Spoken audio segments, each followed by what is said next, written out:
Salut tout le monde et bienvenue pour ce nouveau tuto peinture sur les figurines du jeu Erune. Aujourd'hui, on va s'attaquer aux armures, des armures animées, ou je sais pas trop, enfin des armures avec une sorte de fumée magique. Donc pour ça, on va commencer avec de l'Escorpena Green de Valero Game Color, une sorte de mood green pour ceux qui connaissent chez Citadel. Donc là j'ai choisi de pas utiliser de contraste ou de speed paint tout bêtement parce que je vais pas traiter ce vert de la même façon que d'habitude.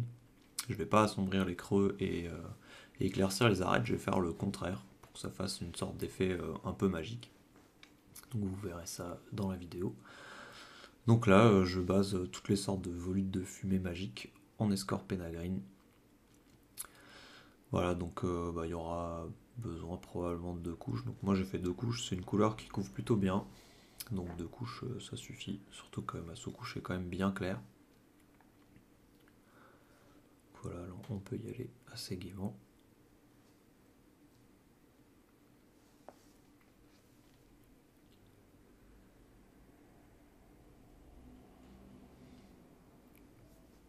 Ensuite, pour le bouclier, je vais repasser sur les speed paint avec le hardened leather. Là, je vais passer sur ce qui m'a semblé être du bois. Donc voilà, je ferai le pourtour en métal et l'intérieur du bouclier en bois. Donc pour cette vidéo, j'ai plus coupé et plus accéléré, notamment les parties où c'est juste de la base.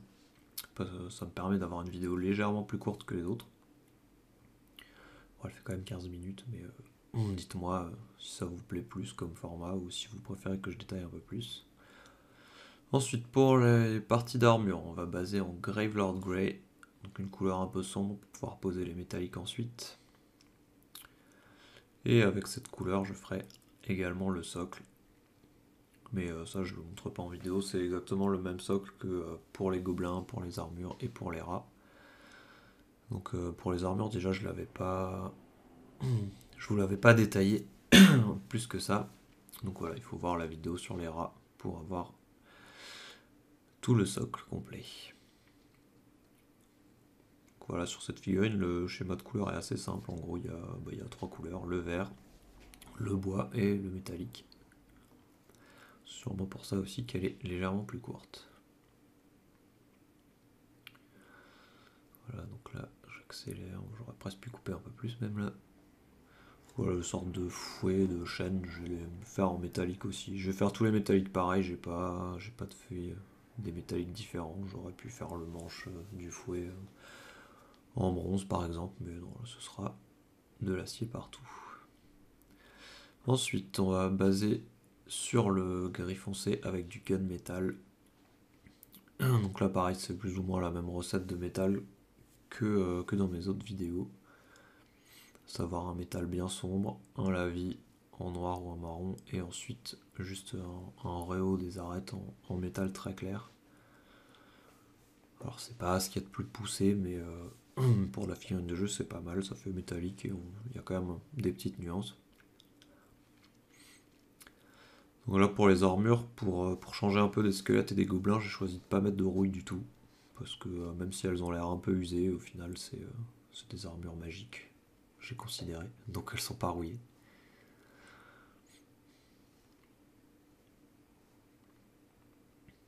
Donc voilà, une fois qu'on a basé tous les métalliques en gunmetal.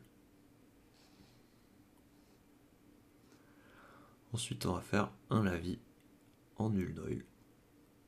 Hop. Cette fois, j'ai décidé de prendre du noir. J'aurais pu prendre du marron aussi, mais j'aime bien le nul oil aussi avec le métallique. Ça passe plutôt bien. Donc voilà, là c'est assez basique. Hein. On badigeonne les parties métalliques de nul oil.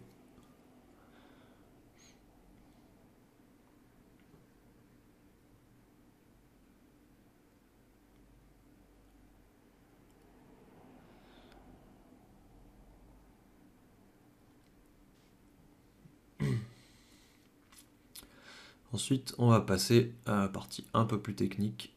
Donc là, on va faire des sortes de lavis de matte white, enfin de blanc. Donc là, faut bien diluer la peinture pour qu'elle soit bien liquide. Et un peu comme un lavis, du coup, qu'elle aille un peu se mettre dans les creux. Là, bon, il n'y a pas de lavis blanc tout fait, hein, c'est un peu contre-intuitif.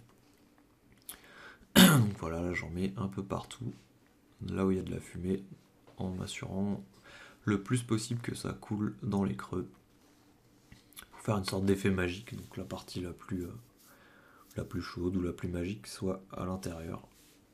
Un peu comme si je voulais faire des flammes. J'avais hésité à les faire bleu clair, ces sortes de flammes magiques, mais je trouvais que ça faisait un petit peu trop double emploi avec l'esprit des runes qui est un peu de cette couleur aussi, donc j'ai choisi vert clair plutôt. Après c'est une technique qui marche avec n'importe quelle couleur, hein. Vous mettez votre couleur de base, vous faites un sorte de lavis blanc, et ensuite vous assombrissez les arêtes, comme vous verrez bientôt. Voilà, n'hésitez pas à faire plusieurs passages pour avoir vraiment un blanc bien opaque dans dans les creux les plus profonds. Parce que le blanc c'est une couleur qui couvre pas terrible.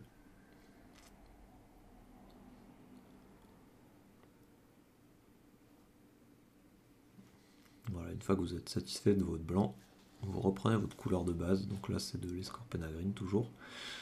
Et là moi ce que j'ai fait c'est j'ai repassé un peu les arêtes et les trucs où les proéminences où j'avais un petit peu débordé avec le blanc. Parce que vous voyez le blanc j'y suis allé assez gaiement, c'est pas forcément très propre, c'est un peu crayeux. Donc là ça me permet d'avoir un rendu un petit peu plus propre en repassant la couleur de base. Un peu comme vous auriez fait après un lavis plus sombre. Pour pas éclaircir directement avec votre couleur plus claire. Et là c'est pareil, sauf que je vais assombrir, mais je vais pas assombrir avec ma couleur plus foncée tout de suite.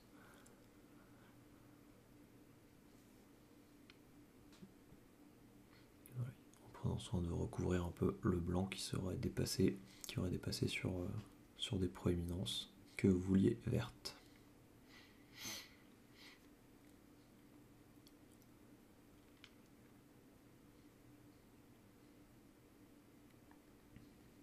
Donc voilà, c'est cette partie qui est un petit peu longue au final dans la figurine. C'est le traitement de ces genres de fumée magique. Surtout qu'il y en a quand même beaucoup et il y a des parties qui sont pas forcément faciles d'accès avec le pinceau.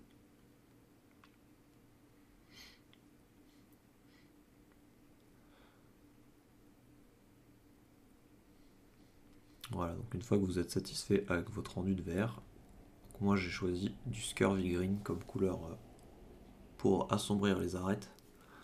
Parce que c'est une sorte de vert bleuté comme ça que j'aime bien.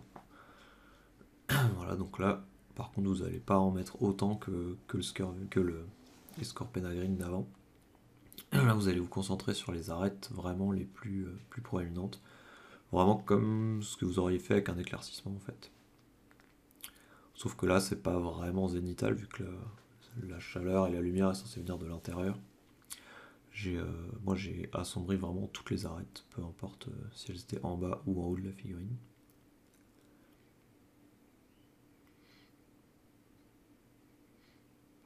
Donc là, il faut quand même avoir une peinture un peu diluée parce que sinon ça va faire vraiment des traits un peu trop marqués.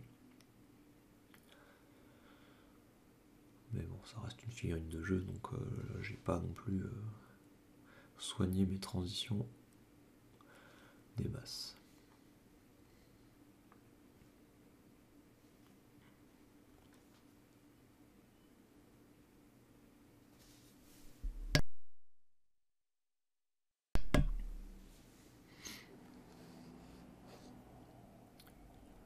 Voilà, donc vous voyez déjà un peu l'effet magique ressortir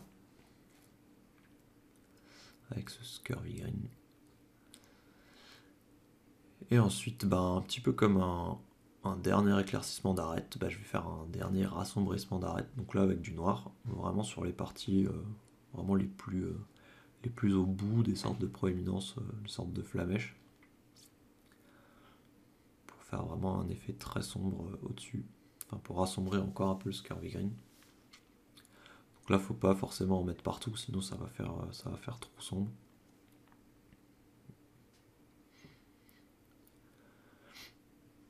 Voilà, c'est un peu la même technique que j'aurais pu utiliser pour faire de la lave.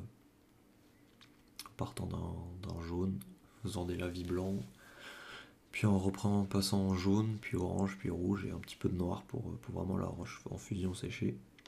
Ça aurait marché aussi. Donc là, l'effet magique, il est plutôt pas mal. Enfin, après, qui peut dire à quoi ressemble la magie, hein, mais voilà, vous pouvez me dire en commentaire si ça vous plaît ou si vous trouvez que c'est un peu too much. Voilà, donc ensuite, quand vous êtes content avec votre armure, et ben on va passer à quoi? Au bouclier, c'est ça. Donc on va éclaircir le bouclier avec de l'uniforme japonais. Donc, Prince Auguste. Je pense qu'elle existe aussi en Valero. Alors là, j'ai éclairci le bouclier, c'est vraiment juste pour dire j'ai éclairci. Franchement, là, juste avec la speed paint, ça serait allé aussi parce que elle s'est plutôt bien mis dans les creux et au final, c'est pas une partie spécialement. C'est pas spécialement un point focal, surtout qu'il est un petit peu incliné vers le bas. Mais voilà, j'ai légèrement éclairci quand même. Avec de l'uniforme japonais. Donc là, sur cette figurine, j'ai pas repassé d'éclaircie à l'ivoire comme sur les autres. Déjà parce que la plupart de la figurine était assombrie et pas éclaircie. Et parce que sur le bouclier, je voyais pas l'intérêt de faire un deuxième éclaircissement plus poussé. Mais après, si vous voulez faire un éclaircissement plus poussé, des battle damage, de la moisissure entre les planches et de la rouille, allez-y, hein. Ça peut être que très bien. Mais moi, j'avais pas envie de m'embêter. Ensuite, pour le métal, la même recette que d'hab, je vais repasser les arêtes et les parties proéminentes en aluminium Valero modèle R, donc c'est une peinture pour aérographe, toujours, qui a l'avantage d'être très très claire et avec des pigments très très fins, donc elle est assez facile à utiliser.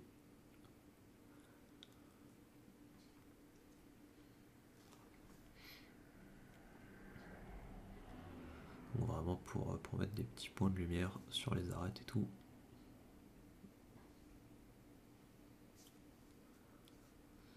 Voilà, comme je vous avais dit, c'est la technique classique que j'ai déjà utilisée avec les gobelins, avec les rats, avec les squelettes. Une technique qui marche plutôt bien. Entre temps, j'ai fait le socle, hein, comme vous pouvez voir.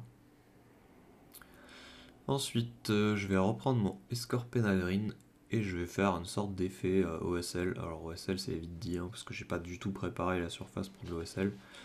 C'est vraiment juste pour faire une sorte de reflet, pour que ce soit un petit peu plus sympa. Alors c'est vraiment pas du tout obligatoire, hein, si la figurine elle vous plaît comme ça, c'est pas obligé. Et moi j'aime bien mettre des petits effets de lumière. Donc là j'utilise de l'Escorpena Green que j'ai bien dilué. Vous déchargez bien votre pinceau et puis vous faites des glacis. Là vous pensez que le reflet des flammes vertes se reflète. Voilà, j'en ai mis sur le socle aussi. Alors normalement pour faire un vrai OSL, pardon, j'aurais dû éclaircir d'abord bien ma zone avant de passer le glacis. Mais là pour un semi-OSL, ça passe comme ça. Mais c'est pas la méthode traditionnelle pour le faire. Et le rendu sera pas aussi lumineux que si j'avais bien éclairci d'abord mes zones avant de faire les glacis verts. Mais comme le vert est très clair, ça passe quand même. Et que j'ai quand même bien éclairci mes métaux, donc ça l'effet est pas trop mal. Enfin, je trouve après, pour le temps que j'y ai passé, je trouve que l'effet est correct. Après, n'hésitez pas à me dire si vous trouvez ça un peu trop bourrin. Après, c'est un peu difficile de savoir qu'est-ce qui se reflète dans quoi, vu qu'il y a un peu de la fumée verte partout. Donc voilà, j'ai choisi d'en mettre un peu sur l'avant du bouclier, sur le socle, sur la sorte de chaîne. Je pense que j'aurais pu en mettre peut-être un peu plus, mais le but c'était pas non plus de repeindre la figurine en vert.